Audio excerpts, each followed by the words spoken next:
साथियों आदाब, आपका इस्तकबाल है हमारे चैनल शमा उर्दू हिंदी में। आज हम करेंगे CBSE जान पहचान नवी जमात के लिए और इसका हम सबक नंबर करेंगे 17 दोहे कबीर के। ठीक है, तो सबसे पहले कबीर के बारे में हम पढ़ लेते हैं। कबीर कौन है, कहाँ पैदा हुए हैं।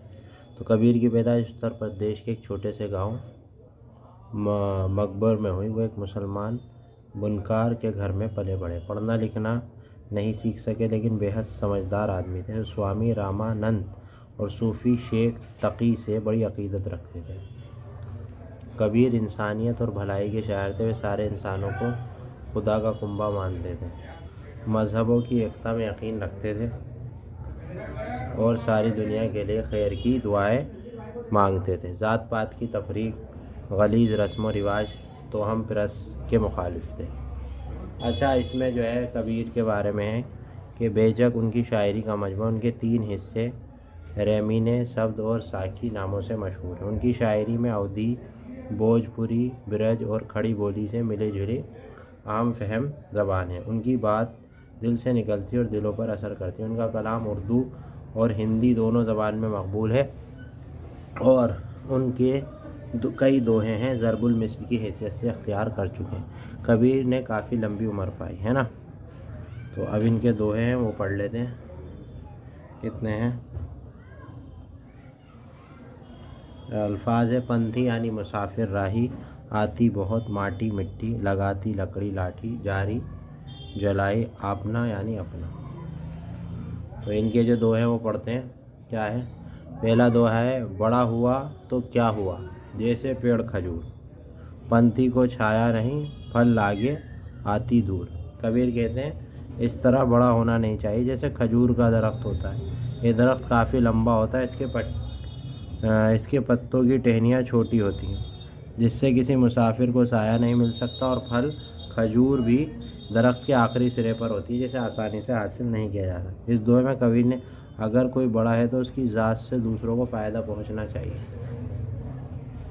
माखी गुड़ में गड़ी रही, पंख रहे लपटाए, हाथ मले और सर धुने, लालच बुरी बुलाए। कबीर कहते हैं लालच बुरी बुलाए।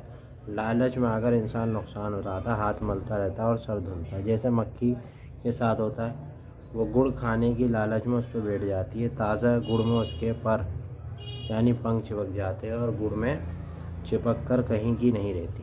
ठीक है, अगला है इनका, माटी कहे कुम्हार से तू क्या रोंधे मोहे, एक दिन ऐसा आएगा मैं रोंधूंगी तोहे।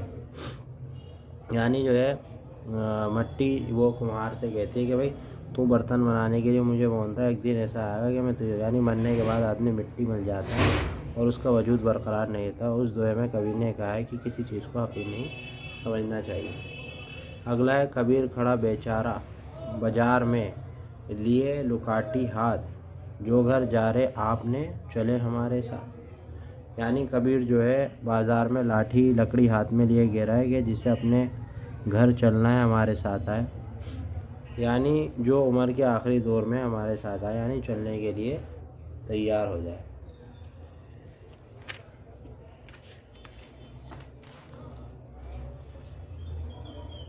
बात यह है कि बुढ़ापे में लकड़ी का सहारा लेता है और ये जानता है कि इस दुनिया में चंद दिन का मेहमान है, उसे वापस जाना है, यहाँ से आया। सूफी संत दुनिया को एक सराय और मेहमान खाना समझते हैं और दुनिया से चले जाने को कहते हैं और अपने घर चलेगा। इसीलिए कबीर ने कहा है जो घर जा रहा आपने चले हमारे साथ। ठीक है, अब इसके बाद जो है भाई ये सवाल है मशकी, ये इम्पोर्टेंट भी होते हैं, इन्हें ध्यान से सुन लीजिए।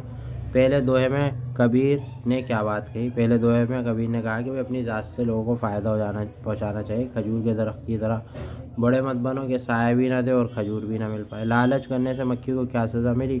भाई उसके पैर चिपक गए और वो कुछ कर नहीं सकी और अपनी जान गंवानी पड़ी। माटी ने कुम्हार से क्या कहा? ये कहा कि भाई जिस तरह तू आज मुझे गूंद रहा है, एक दिन मैं तुझे रोऊंगी। आखिरी दोहे में कबीर ने क्या मशवरा दिया? क्या है, बूढ़े जो हो गए वो हमारे साथ चले क्योंकि एक ना एक दिन दुनिया से जाना है। ठीक है भाई, अब जो है नए शायरों के दोहे तलाश करके पढ़िए और उन्हें याद करिए ना। तो नए शायर जैसे जमालुद्दीन अली का है, भगवान एजाज के, ये भी दोहे ये भी आप देख सकते हैं। अगर आपको ये मालूमात पसंद आई तो प्लीज़ वीडियो को लाइक शेयर सब्सक्राइब करें, हमारे साथ जुड़े रहें। शुक्रिया।